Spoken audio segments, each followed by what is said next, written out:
आदौ हैरण्यगर्भीं तनुम् अविकलजीवात्मिकाम् अस्तितस्त्वं जीवत्वं प्राप्य मायागुणगणखचितो वर्तसे विश्वयोनि तत्रोद्वृद्धेन सत्त्वेन तु गुणयुगलं भक्तिभावं गदेन चित्वा सत्त्वं च हित्वा पुनरनुपहितो वर्तिता हे त्वमेव सत्त्वोन्मेषात् कदाचित् खलु विषयरसे दोषबोधेऽपि भूमन् भूयोऽप्येषु प्रवृत्तिः सतमसि रजसि प्रोद्धृते दुर्निवारा चित्तं तावद्गुणांश्च ग्रथितमिहमिह तानि सर्वाणि रोद्धुं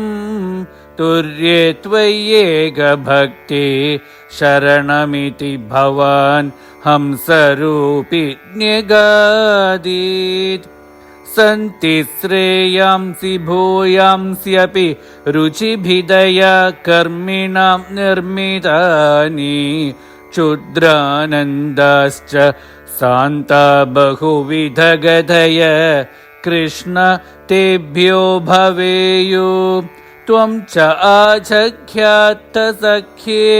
ननु महिततमां श्रेयसां भक्तिमेकां त्वद्भक्त्यानन्दतुल्य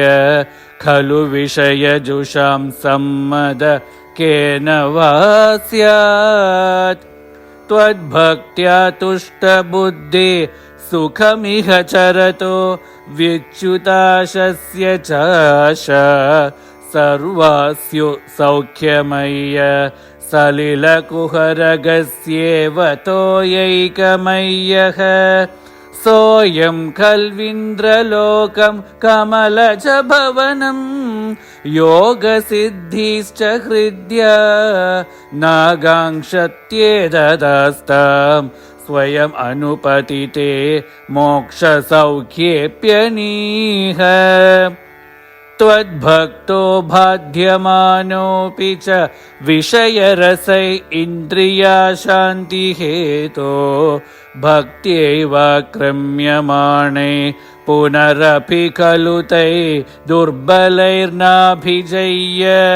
सप्तार्ची दीप्तितार्ची दहति किल यथा भूरिधारुप्रपञ्चम् त्वद्भक्त्योगे तथैव प्रदहति दुरितं दुर्मदक्वेन्द्रियाणाम् चित्ताद्रिभावमुच्चैर्वपुषि च पुलकं हर्षबाष्पं च हित्वा चित्तं शुद्धेत् कथं वा किमु बहु तपसा विद्यया वीतभक्ते त्वद्गाधास्वाद सिद्धाञ्जन सततमरि मृज्यमानोऽयमात्मा चक्षुर्वत्तत्त्वसूक्ष्मं भजति न तु तथाभ्यस्तया तर्ककोट्या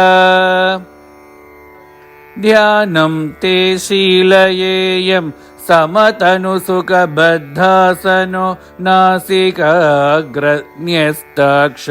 पूरकाध्यै जितपवनपथ चित्तपद्मं त्ववाञ्छम् ऊर्ध्वाग्रं भावयित्वा रविविदुषिखिन संविचिन्त्योपरिष्टात् तत्रस्तं भावये त्वां सजलजलधर श्यामलं कोमलाङ्गम् आनीलश्लेक्ष्णकेशं ज्वलितमकरसत्कुण्डलं मन्दहासस्यन्दार्द्रं कौस्तुभश्रीपरिगत वनमालोरुहाराभिरामं श्रीवत्साङ्गं सुबाहुं मृदुलसदुदरं काञ्चनच्छायचेलं चारुस्निग्धोरुं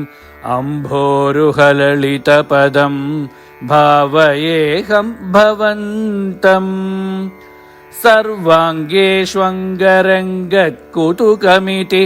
मुहुर्धारयन् ईश चित्तं तत्राप्येकत्र युञ्जे वदनसरसिजे सुन्दरे मन्दहासे तत्रालीनं तु चेतः परमसुखचिदद्वैतरूपे वितन्वन् अन्यन्यो चिन्तयेयं मुहुरिति समुपारूढयोगो भवेयम् इत्थं त्वध्यानयोगे सति पुनः अणिमाध्यष्टसंसिद्धयस्तः दूरश्रुत्यादयोऽपि